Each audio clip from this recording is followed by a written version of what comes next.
আজমিরা বিথি নামে ১৭ মিনিটের যে একটা ভিডিও বেরিয়েছে এটা কতটুকু সত্য? এই টপিক নিয়ে গতকালকে একটা ভিডিও ক্রিয়েট করেছি আর সেটায় অনেক অনেক কমেন্ট এসেছে এবং বেশিরভাগ কমেন্ট হচ্ছে যে আজমিরা বিথির যে ১৭ মিনিটের ভিডিওর কথাটা বেরোয়েছে এটা পজিটিভ। বেশিরভাগ কমেন্ট সত্যই প্রমাণিত হচ্ছে। এস কিং লিখেছেন যে এই মেয়েটা যে খারাপ আমরা আগে থেকেই জানি।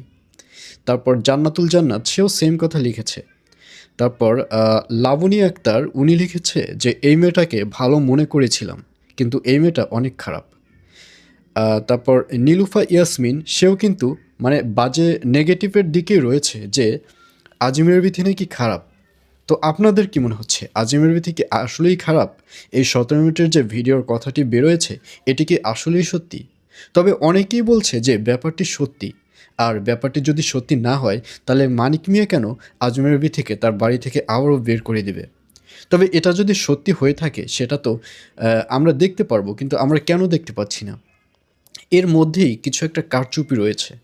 তো ভিউয়ার্স, আপনাদের কাছে কি মনে হচ্ছে? আজমির বিথিকে দেখে কি মনে হচ্ছে? সে আসলেই কি এই ধরনের কোনো কাজ করতে পারে? অবশ্যই কমেন্টে লিখে পাঠান।